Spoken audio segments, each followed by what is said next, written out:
Deus tem planos para cumprir em nossas vidas. Essa é a mensagem de toda a Bíblia e é isso mesmo que estamos estudando aqui no Encontro com a Palavra, escrito pelo pastor Dick Woodward e narrado pelo pastor Edson Bruno. Fique atento a mais um programa que o Ministério Cooperativo Internacional leva a você. Com você agora, pastor Edson Bruno.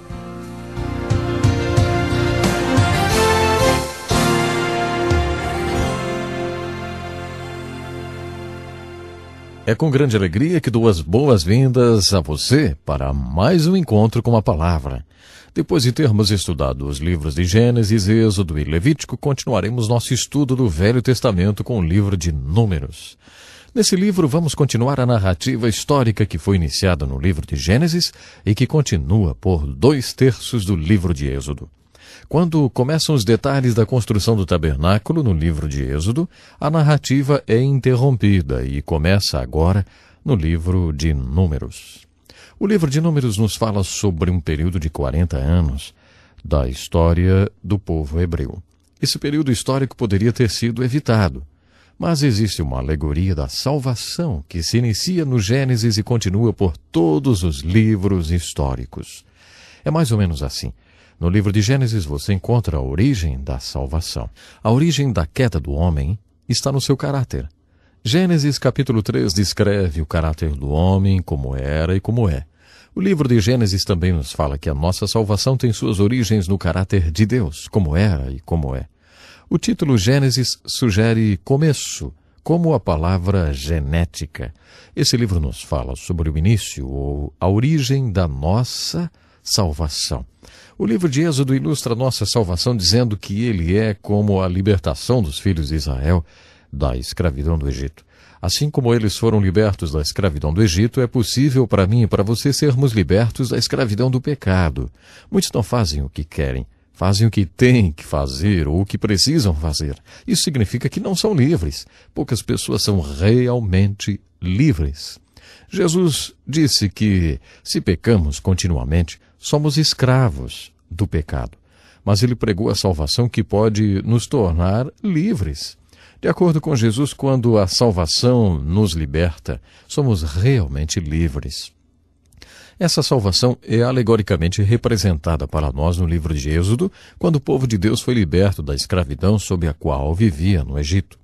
O plano é que eles fossem libertos do Egito e entrassem na terra de Canaã. Deus tinha dito a Abraão, a Isaque e a Jacó que tinha preparado essa terra especial para eles. Nós a chamamos de a Terra Prometida. A terra que mana leite e mel. Uma terra muito fértil e frutífera. Eles deveriam entrar na Terra Prometida. Devemos entrar na terra prometida da vida abundante ou no viver cristão abundante. O livro de Números fala sobre um parênteses que houve entre a libertação do Egito e a entrada na terra prometida de Canaã. Eles não foram direto do Egito para Canaã, não. O livro de Números diz que eles andaram por 40 anos em círculos no deserto. Triste dizer, mas sabe que é assim realmente que muitos cristãos ou muitas pessoas que estão na igreja hoje vivem. Eles vivem assim muitas vezes. Eles foram libertados da pena ou do poder do pecado porque, na verdade, creem no Evangelho de Jesus Cristo, como está ilustrado no livro de Êxodo e no livro de Levítico. Mas parece que não descobriram a vida abundante. Vivem deprimidos, desanimados, insatisfeitos e sem realização. Não entraram na terra prometida, na vida cristã abundante. Ao contrário, andam em círculos, dando voltas e voltas, voltas por falta de fé, de desilusão e confusão. O livro de Números continua com a narrativa histórica dos hebreus, ilustrando a nossa própria vida. Gostaríamos que não fosse verdade, mas frequentemente a nossa experiência de salvação se assemelha à salvação alegórica que encontramos na história dos hebreus, relatada nos primeiros livros da Bíblia. Agora que chegamos no livro de Números e você começa a se familiarizar com a sua narrativa, gostaria de lembrar algumas das regras para estudar o Velho Testamento que foram apresentadas no início do curso. É muito importante que saibamos como estudar as Escrituras. Um dos objetivos principais desse curso é dar a você uma visão das Escrituras. Vamos rever algumas dessas regras. Primeiramente, lemos em João, capítulo 17, versículo 17, as palavras de Jesus a respeito das Escrituras. A tua palavra é a verdade. É uma linda afirmação que nos dá uma característica das Escrituras para que a estudemos. Se você tiver a mesma ideia de Jesus sobre as Escrituras, então, quando você for estudá-la, estará buscando a verdade. Quando você estuda as Escrituras, não deve estar preocupado com a forma literária na qual a verdade é apresentada. Muitas vezes as pessoas estudam as Escrituras tendo em mente a seguinte questão: qual é a forma literária desse livro das Escrituras que estou estudando? Como já dissemos tantas vezes, devemos estudar as Escrituras tendo em mente outras questões. O que isso quer dizer? O que significa? O que significa para mim? Em outras palavras, não estou estudando as Escrituras sobre a perspectiva de sua forma literária. Estou estudando as Escrituras buscando a verdade que ela ensina, sem me importar com a sua forma. Com essa atitude e tendo em mente a visão de Jesus sobre as Escrituras, ela se abrirá para você. Outra regra para estudar as Escrituras está em João, capítulo 7, verso 17. Se você lê as Escrituras buscando a verdade, se deseja praticá-la e aplicar essa verdade na sua vida, então conhecerá a verdade. Se você praticá-la, vai conhecê-la. Se fizer o que ela diz, então saberá que ela é a palavra de Deus e que é a que veio de Deus. E que mostra a você como viver. Juntando esses dois versículos, João 17, 7 e João 7, 17, você descobre como estudar as Escrituras. Busque a verdade e tome a decisão de aplicá-la na sua vida quando Deus revelá-la para você. No Salmo 119, 160, o salmista diz: todas as tuas palavras são verdadeiras. Esse versículo nos dá uma compreensão maior de como estudar as Escrituras. Procure a verdade essencial. Não se desvie com assuntos irrelevantes ou de pouca importância. Procure a grande verdade. Aproxime-se das Escrituras, pronto para obedecer a grande verdade quando Deus mostrá-la a você. Outro princípio importante que deve ser lembrado quando estudamos a Bíblia, especialmente os livros históricos, é que todos os eventos ali relatados realmente aconteceram. Não são fábulas. Aquelas coisas aconteceram para aquelas pessoas, para que servissem de exemplos e avisos para mim e para você. Portanto, procure identificar quais são os exemplos e quais são os avisos contidos na narrativa histórica. Depois lembre-se que esses acontecimentos têm um significado alegórico ao mesmo tempo e não perdem a sua historicidade. Esse princípio está baseado no versículo de Gálatas 4 e 24, onde Paulo se refere ao fato de Abraão ter 2 filhos. Ele disse: o que se entende por alegoria? É claro que é história, mas certamente também é uma alegoria. Paulo nos garante. Eu relembrei essas alegorias porque no livro de Números é importante que procuremos a verdade. Quando estudamos o surpreendente livro de Números, devemos tomar a decisão de aplicar essa verdade em nossas vidas. Nesse livro em particular, que é toda uma narrativa histórica, devemos procurar a verdade em forma de exemplos e avisos. Também devemos perceber que esse livro, além de ser um livro histórico, é uma alegoria. Gostaria de relembrar também a definição de alegoria. Uma alegoria é a descrição de uma coisa por meio da imagem de outra coisa.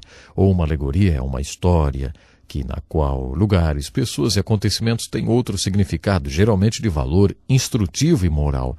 Com essa definição de alegoria, venha estudar o livro de Números, procurando a verdade alegórica. Tenho certeza de que você encontrará grande parte dela nesse livro.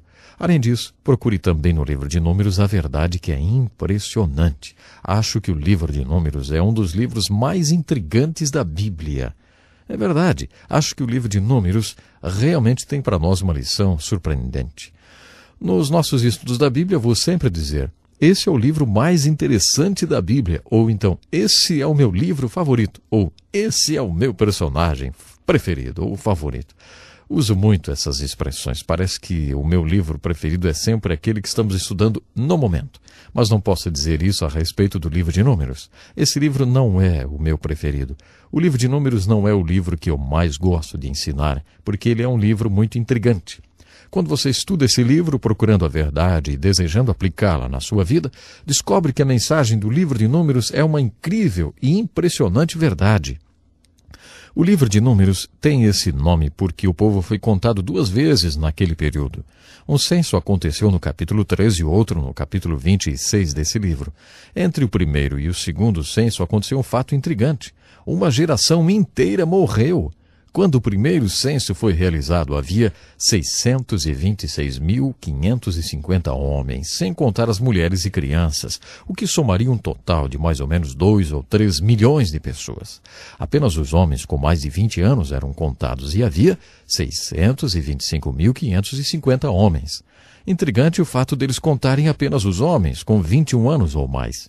Qual é a idade para a maioridade?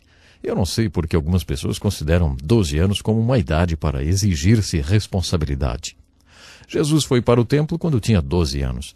Essa é a única vez em que a idade de 12 anos foi mencionada na Bíblia. Em nenhuma parte da Bíblia a idade de 12 anos é citada, associada à ideia de responsabilidade. Mas a idade acima de 20 anos é mencionada nas Escrituras várias vezes. A idade 21 anos é registrada na Bíblia associada à ideia de responsabilidade cerca de 13 vezes. Apenas aqueles com idade superior a 20 anos eram contados.